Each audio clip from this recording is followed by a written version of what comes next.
एक सेकंड के लिए आप सोचो कि आप सुबह उठते हो, पेट्रोल पंप जाते हो, लेकिन वहाँ पर एक बोर्ड लगा हुआ है, नो फ्यूल अवेलेबल।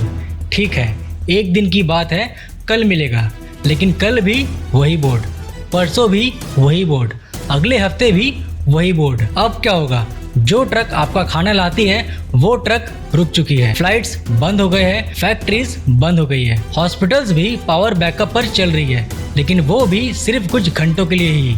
72 घंटों में पूरी दुनिया रुक जाएगी। ये कोई मूवी का सीन नहीं है दोस्तों, ये है रियलिटी। सिर्फ एक चीज को इस दुनिया से हटा दो तो ये मॉडर्न सिविलाइजेशन कोलैप्स कर जाएगी, और वो चीज का नाम है क्रूड ऑयल। आज का सवाल ये है कि ऐसा क्या है इस काले लिक्विड में कि दुनिया की हर बड़ी वार, हर बड़ा पॉलिटिकल डिसीजन, हर बड़ा इकोनॉमिक क्राइसिस इससे किसी न किसी तरीके से कनेक्टेड है। आइए आज की वीडियो में यही जानने की कोशिश करेंगे। Crude oil, crude oil, crude oil, crude oil, crude oil, crude oil.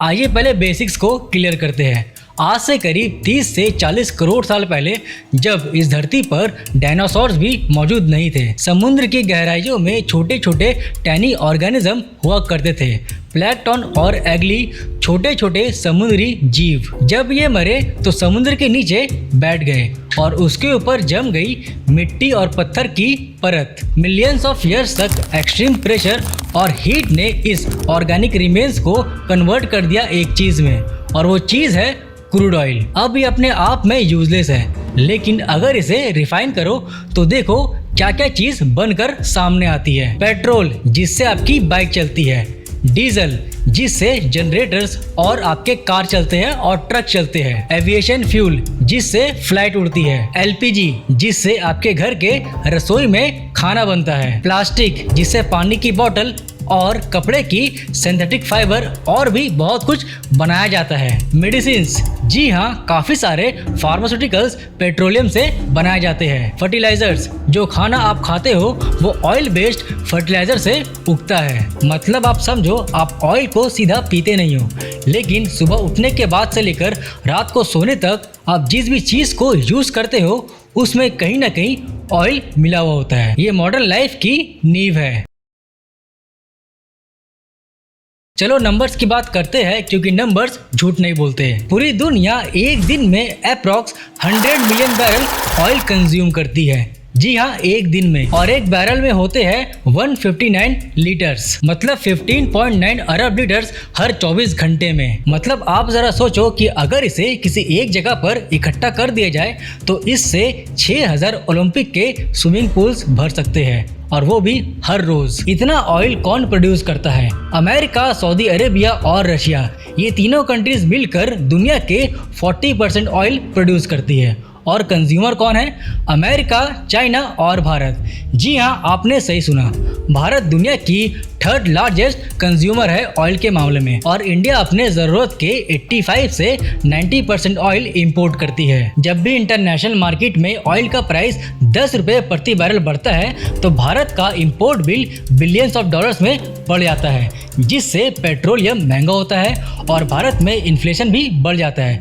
क्योंकि इससे ट्रांसपोर्टेशन कॉस्ट भी बढ़ जाता है, और इसका सीधा असर आपकी जेब पर पड़ता है। हजारों किलोमीटर दूर एक जियोपॉलिटिकल डिसीजन आपकी जेब को सीधा इफेक्ट करता है। इसे कहते हैं ऑयल की ताकत।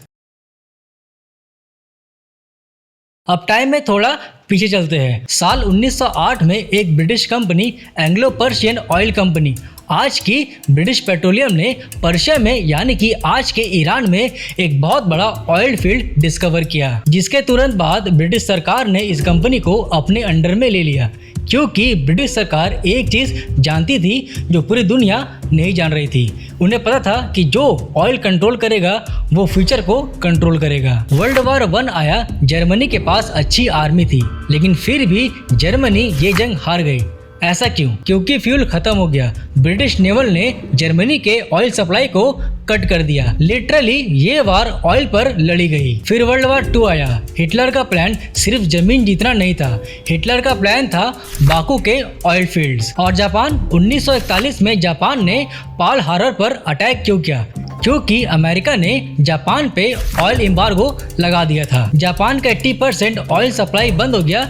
डिस्परेशन में आकर जापान ने वार को चूज किया। बात बिल्कुल सीधी है, 20वीं सदी की हर बड़ी वार के पीछे कहीं ना कहीं ऑयल का हाथ जरूर था। अगर मिडिल ईस्ट की बात करूँ तो सऊदी अरेबिया 1930s में एक गरीब देश था, लेकिन फिर 1938 में ऑयल मिलने के बाद सऊदी अरेबिया देखते ही देखते दुनिया के अमीर देशों में से एक बन गया। 1945 में अमेरिकन प्रेसिडेंट रॉजवेल्ट और सऊदी के किंग इब्न सौद के बीच एक डील हुई, जिसे क्विंसी एग्रीमेंट कहते हैं। डील सिंपल थी, अमेरिका तुम्हारी मिलिट्री प्रोडक्शन करेगा, इसके बदले में सऊदी अरेबिया को अपना तेल डॉलर्स में बेचना होगा। इस डील ने पेट्रो डॉलर सिस्टम को जन्म दिया और इसी कारण से अमेरिकन डॉलर बन गया दुनिया की रिजर्व करेंसी। सोचो इसको, डॉलर की ग्लोबल डोमिनेंस जो पूरी दुनिया की इकोनॉमी को इफेक्ट करती है, जो इंडिया के फॉरेक्स रिजर्व को डिसाइड करती है, वो सिर्फ एक ऑयल डील की वजह से हुआ है।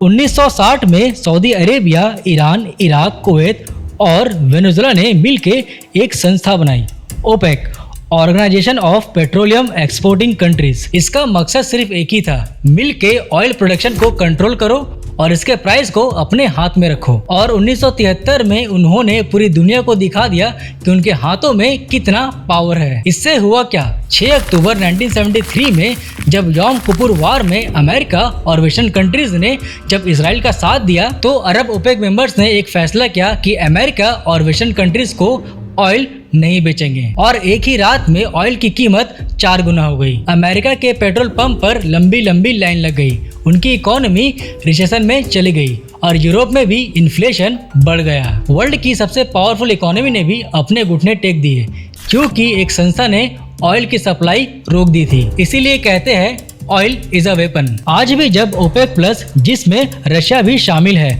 Production 1 million barrels per day cut करने का फैसला करता है, ग्लोबल ऑयल प्राइस जंप करते हैं, इंडिया में इन्फ्लेशन बढ़ता है, सब कनेक्टेड है ऑयल से।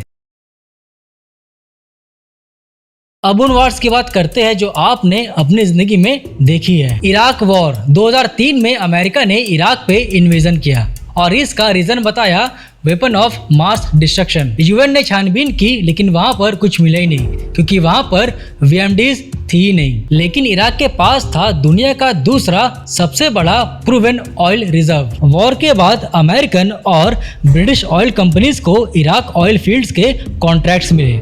वॉर में $2 ट्रिलियन खर्च हुए, लेकिन 2 लाख से ज्यादा सिविलियन मारे गए।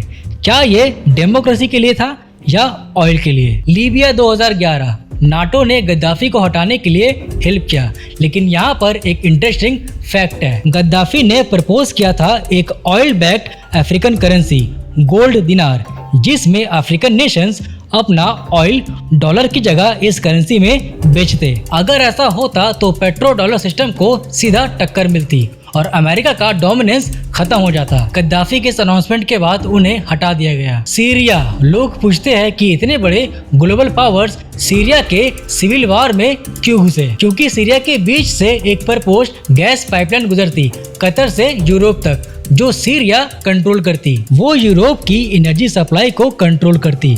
रशिया नहीं चाह रहा था कि वेस्टर्न पाइपलाइन आए, अमेरिका नहीं चाह रहा था कि रशिया का इन्फ्लुएंस बढ़े। सीरिया बीच में पिस गई। 2022 रशिया यूक्रेन वार, रशिया यूरोप को लगभग 40% नेचुरल गैस सप्लाई करता था। जर्मनी अपनी 55% गैस रशिया से लेता था। जब रशिया ने यूक्रेन पर हमला किया, यूरोप रियलाइज किया कि वो कितना डिपेंडेंट था। ये डिपेंडेंसी ही थी जो पुतिन को लिवरेज देती थी। इसी वजह से वेस्टर्न रिस्पांस बहुत ही स्लो था।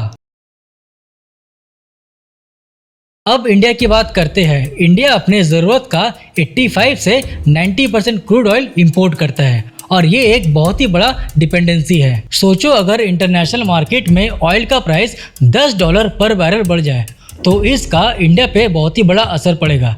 इंडिया का import bill billions of dollars में बढ़ जाएगा। पेट्रोल महंगा होगा, ट्रांसपोर्टेशन बढ़ेगा और इन्फ्लेशन भी बढ़ेगा और इसका सीधा असर आपकी जेब पर पड़ेगा। ये सिर्फ इकोनॉमिक्स नहीं है, ये नेशनल सिक्योरिटी का सवाल है। इसीलिए आज इंडिया बहुत बड़ा काम कर रहा है। Energy diversification. Solar parks, wind energy, EVs, green hydrogen. Rajasthan के डेजर्ट में दुनिया के सबसे बड़े सोलर फार्म्स बन रहे हैं। गुजरात में विंड एनर्जी प्रोजेक्ट, हर शहर में ईवी बढ़ते जा रहे हैं। ये सिर्फ इन्वायरमेंट के लिए नहीं है दोस्तों। जिस दिन इंडिया अपने ज़रूरत का एनर्जी खुद प्रोड्यूस करेगा, उस दिन कोई भी क्राइसिस, कोई भी ग्लोबल डिस्ट्रप्शन इंडिया को अफेक्ट नहीं कर सकता। एनर्जी इंडिपेंडेंस मतलब जियोपॉलिटिकल फ्रीडम।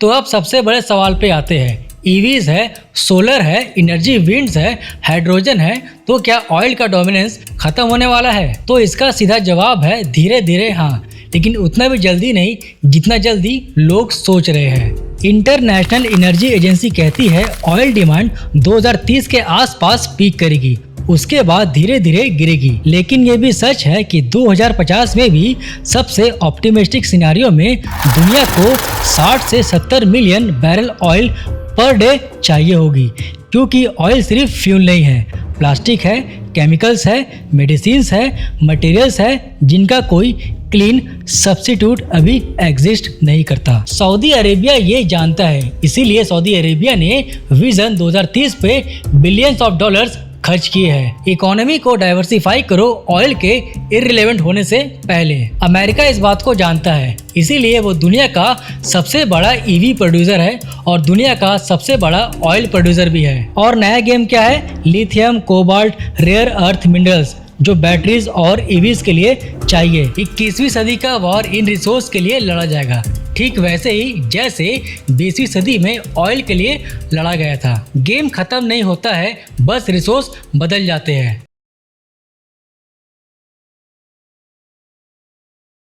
दोस्तों ये थी कहानी उस काले लिक्विड की जिसने इस दुनिया की हिस्ट्री को बदल के रख दी। क्रूड ऑयल सिर्फ एक कमोडिटी नहीं है, ये सिविलाइजेशंस का खून है जिसने वॉर्स कराए, एम्पायर्स बनाए, इकोनॉमिक्स तोड़ी और 100 सालों से इंटरनेशनल अलायंसेस डिफाइन किया है। अगली बार जब आप पेट्रोल पंप जाएंगे तो ज़रा सोचिएगा, आप सिर्फ पेट्रोल नहीं भरा रहे हो, आप एक ऐसे सिस्टम का पार्ट बन रहे हो जो दुनिया के कोनों कोनों को एक साथ जोड़ती है। ऑयल को समझना मतलब दुनिया को समझना। अगर ये वीडियो आपको वैल्यूएबल लगा हो तो इस वीडियो को अपने उस दोस्त के साथ शेयर कीजिएगा जो इस दुनिया को समझना चाहता है।